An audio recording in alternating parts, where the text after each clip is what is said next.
Good morning from Panhandle Outdoors, America's only daily outdoor TV show. Your source for fishing, hunting, and information for folks who enjoy the great outdoors. Now sit back, relax. It's Panhandle Outdoors. Hey, good morning. Welcome to Panhandle Outdoors. I'm Bill Allen sitting in for Winston Chester, and today is Tuesday, September the 14th. Let's look at the weather today. The temperature has got a high of 85 with a low of 73. We're going to have a wind east at 10 miles an hour.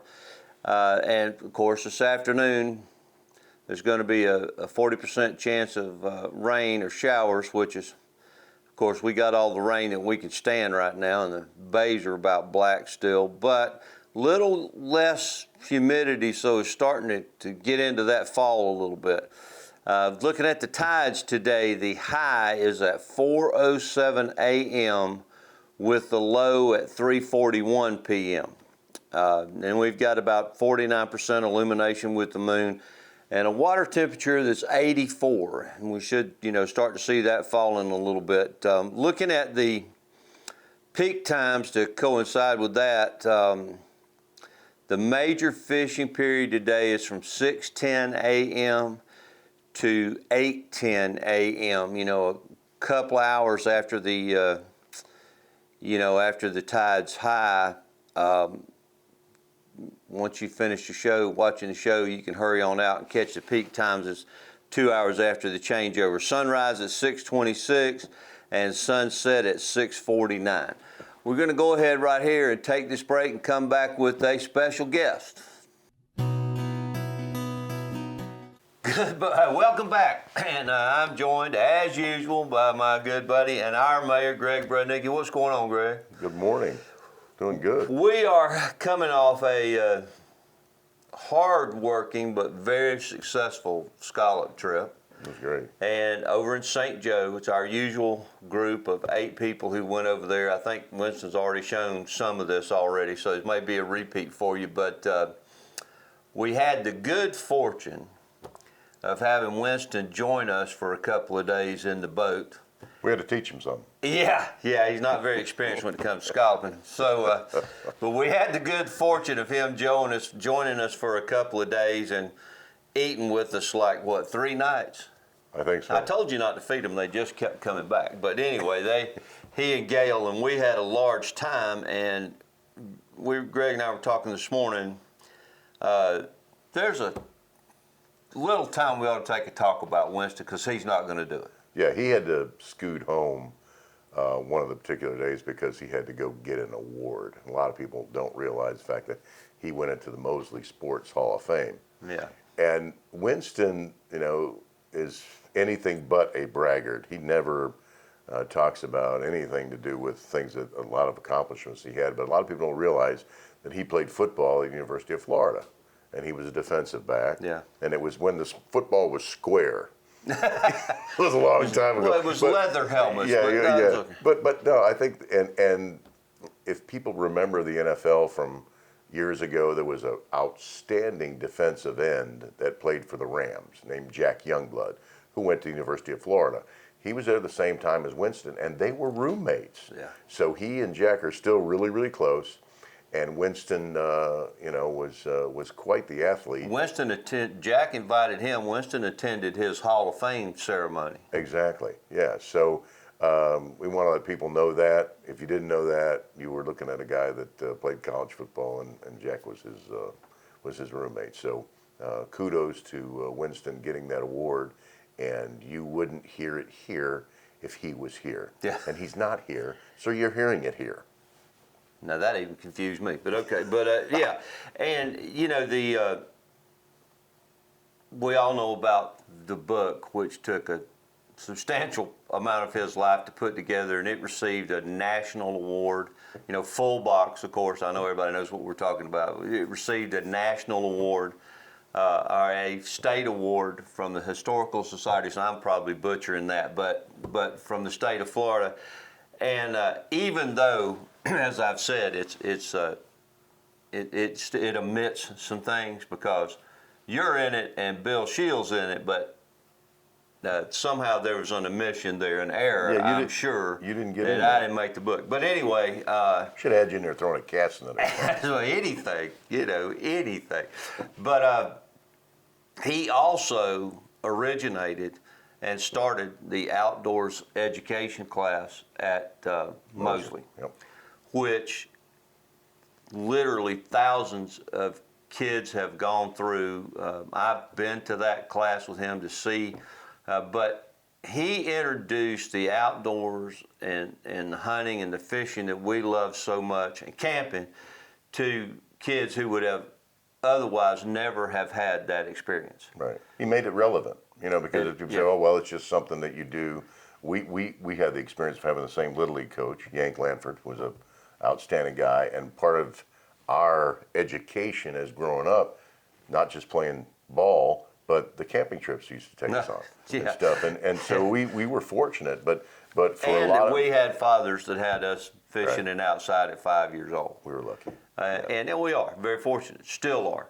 But he introduced the outdoors to a lot of people who would never have. And when you look back at the kids are his accomplishment there, but how many of them have gone on to work with the FWC? Quite a few. How many of them have gone on to be guides that are making a living out here in this water? But I think the real litmus test is Winston is invited to more weddings and unfortunately funerals and things like that than anybody I know, and he almost always goes.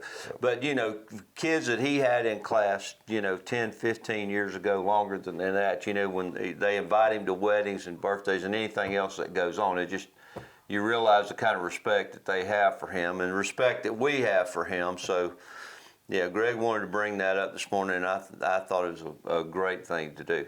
And he knows his way around St. Joe Bay, I can tell you that much. He does. And Quincy. Yep. So if you want to hunt, and that's the area that he's from. But Winston's probably going to want Jeff to cut all this. But Jeff, you have got to leave everything in, and don't even tell him. Tell him we talked about anything. But we're going to go ahead and take this quick break and come back and talk about some fishing and some scalloping. All right, and welcome back. Now that we got that out of the way, let's talk a little bit about fishing, and I want to especially bring up flounder because it's a different world this year, and you need to be very aware of it. I hope you already know, but flounder has gone from 12 inches to 14 inches. And especially when it's not a big deal when you're rod and reeling them, but when you're gigging them, that's kind of it's very definitive. So, you've got to know that it's 14 inches. And always in the past, you kind of stick your foot out there, and that was approximately 12 inches. But now you're going to have to stick Greg's foot out there to get to 14 inches or better. We don't all have that, so that's something you have to be very careful with. The limit has gone from 10 to 5, which I completely agree with. I've always thought 10 was too many. Yeah. I know there may be some argument for that, but I thought 10 was too many. But the big thing is flounder is closed to harvest from October the 15th to November the 30th. So when that migration is going on, I'm not telling you guys anything you don't know, the hottest time to get them, it's going to be closed. And you read further what the FWC did, and they extend that to federal water. So anytime you see something like that, they're talking about state waters, but they amended it to extend it into federal water. So in other words, like we used to go offshore to the barges and things like that and flounder fish, if you go on into federal waters, this still applies. So federal and state waters are the same when it comes to this. Well, that's during the time when I was a kid. I remember them talking about the Jubilee. And that's, I guess that would be from October 15th now to November 30th, and that's where you would find them, what they refer to as stacked up. So they're doing something when they're getting stacked up. They're producing more flounder, so we don't need to be, I guess, in the FWC's mind, interrupting their breeding. So, I can understand from the flounder's point of view. Oh, But absolutely. anyway, yeah. So you need to be very aware of that, and you can't stick them or catch them and keep them from October 15th to November the 30th. And I know years ago, 18 or 19 or 17, whatever it was, is Jim Lewis and I and a couple other people used to go offshore to what we call the Long Beach barge. I guess it's the PCB barge now. And also when the stages were up and we dove and would, get floundered like that. And there was times during November or December, and it was cold a little bit sometimes, but the flounder would be like tile in your kitchen. Everywhere you looked were flounder. So, but anyway, that's something we wanted to make you aware of, and it's a big change and something they're serious about, very serious about. No doubt. So I don't want to be a test case. I don't want to be a test case. No, neither do I. But while we were in St. Joe, we all saw a lot of flounder over there. We did. Which reinforced how we've always fished. Was we're going through the grass and the thinner grass and the broken bottom around sand holes, and the flounder station themselves on the edges. They're ambush feeders, for as the bait comes through, and so. You take a Z-Man, a jerk shad that's soft, feels like bait. You can rig it weedless, easily rig it weedless, and if you've got the right equipment, you just have a little bit of weight, a 16 ounce or something like that, and go ahead and chunk it in that grass and just move it real slowly. And when a flounder grabs it, you stop because he's going to grab it and hold it. You have to kind of wait for a 4 or 5 count. And what he'll do is hold it, and then he'll grab the rest of it, and then you have to set the hook on him. So when you first feel that bump, if you set it then, you 9 times out of 10 not going to get him. So that's a great place. You can do that here. But like I said, it's going to be a lot tougher now, and they're not messing with the migration from the Gulf back to the bay, but that can be over an extended period of time. That's influenced by a lot of things, so there's no real definitive period, so you can be out there on October 14th, but don't be out there when it strikes midnight because it'll be the 15th then. So anyway, just wanted to make you aware of that and talk about it. We got some nasty water right now. Ooh, it's dirty. It's black. It is a little bit of rain. We keep getting, because we have so much stormwater runoff, but when you've got miles and miles and miles of shoreline within the city and the county, it's going to happen, especially now that we have less trees holding the soil. There's more of that coming in the water, so it's just really, really dark. But if you get your tides right, and now getting out there, if you want to go fish, chances are the only thing they can see is catfish, and you will catch more catfish than you will anything else. So I suggest, and it's been successful for me, and I haven't been able to go lately because we've been scalloping and I've been working, but is throwing a top and it's water. been raining. And it's been raining. So you get you a top order lure. Get something that's, something that's in the tackle box you don't normally use, kind of like Jeff's hat on today. It's red and black. Something really crazy like that. And you're working it on top and twitching so they can see and hear.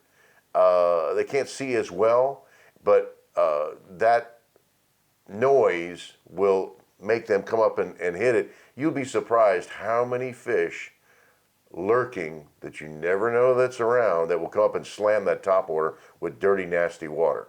And it's amazing, too, to see the redfish.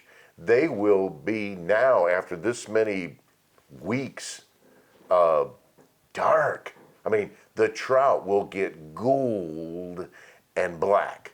The color change on them is amazing. Yeah. And the redfish will be so vibrant, so orange. Yeah, and the redfish also. So it's really cool to see those fish changing colors, but they change and they adapt because the water.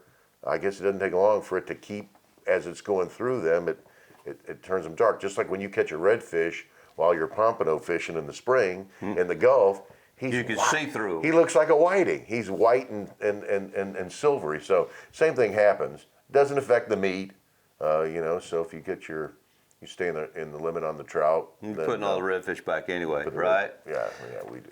But, it's amazing. In clear water, it makes more of a difference, the colors and the type you're using top water. Yeah. But in dirty water, he gets into the depths of his tackle bag to pull out some of the ugliest, most unusual topwater plugs you have ever seen in your life that you would think would just scare a fish to death. But it makes a lot of noise, and when it works right, they produce like great. But that comes from the bottom of the tackle bag from him. I don't know where is it a sail bin, or you just have a wild hair? Would you see something like that? I got to blow the dust off of them. So, anyway, right now topwater's still good. Water's still warm enough. We're starting to see a cool down a little bit. We're starting to see it turn it's starting to get a little. Little fall, cool. little airish. We're getting there. Late. Enough to give us some promise. So, all right, we're going to go ahead and step out and take a quick break.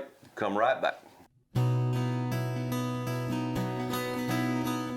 All right, welcome back.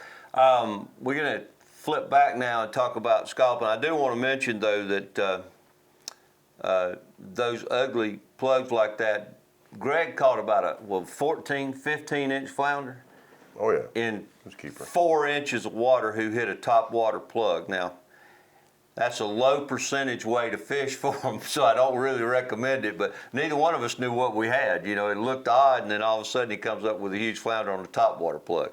Only thing I ever catch is catfish when I'm not looking for it. So, you want to talk about our floundering trip, what we did, how we found them? Scalloping trip, yeah. Yeah, it was really interesting in St. Joe this year because we've had so much rain, and we would get into certain areas over there when we were exploring, and there was one particular area we got into where there was all kinds of shells that were closed that looked like they had scallops, and you would get the shells and pick it up, put it in your sack, and then later on, all of a sudden you'd hear this clinking noise, and you'd look, and they had broken open because there was nothing in them. Yeah. And trying to figure out, after talking to a biologist, what we discovered was that because of the amount of rain, the salinity level was lower. So they were burrowing.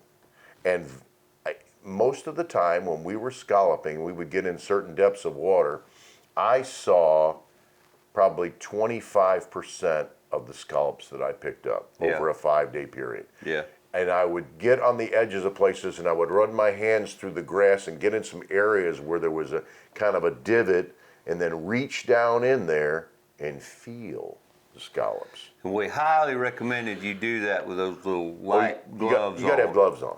I mean, because there's so many of those spider crabs and sea urchins, and they're sharp, and they will tend to lizard fish. Yeah, they'll ruin your day. So, but it was amazing. Every year to year, it's different. Every once in a while, you'd see one out there when they wanted to come out and play and go, okay, yeah, catch me, and they'd move a little bit. But this year, I will tell you, 75% of the scallops I picked up, and I picked up gallons of them. Not as well as Donna, his wife, is amazing, and Carl Andrews is he is the scallop You king. don't want to scallop behind Donna. No. She cleans an area out. It's like a purse seine. So anyway, interesting. There were certain areas that we found scallops in St. Joe Bay before that were very plentiful, and they were barren this time, absolutely nothing. But once you found them, stayed in the same general area, and as the tide went down, you moved out, but you had to work for them. They did not jump in your bag. And it was, and I came in several times and would see an FWC guy. He go, well, you're the only people that limited out today. So I don't know how many people he met with, but I know a lot of people did limit out, and it was great. But we were out there for several hours. We were. We'd take our lunch. Yeah, we would. We had to really work for them. By the time we got through at the end of the day, we were gassed. Yeah. And as you saw, I think from some footage that Winston had. We eat pretty well when we're over there. We don't feed the local economy a lot, but there's some pictures there of some of our feast, and then one of a pile of scallops that Jeff's going to run for us, and then also I've got some shots in there from a recent flounder trip that my good friends Jeremy and April went on. I mean, I got flounder on my mind, but a bottom trip where they had some huge sow snapper and some nice gags and other things. And then I wanted to. There's a short video there in the end of a young friend of ours that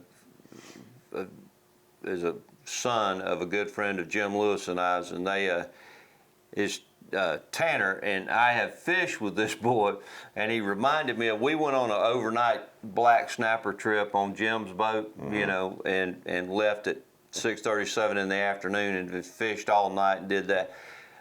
This boy never slept. You know, I think Bill went on that trip. You couldn't go. We were taking turns. I was napping and things, of course, but every time the bell rung, or Jim would say, you know, those engines would start to slow down from spot to spot, this boy would be back there. And he took one of Jim's kayak out from Jim's house. There's a little short video of a really nice trout that he caught on a fly rod, and that was his first trout on a fly rod. Nice. And, you know, he stayed till it was too dark to fish, and then he fished another 10 minutes. So he reminds me of, you know, a lot of people, but this boy loves it. He got his first one. I want to say congratulations to Tanner on that. So anyway, we have enjoyed being here with you. I hope you've enjoyed it.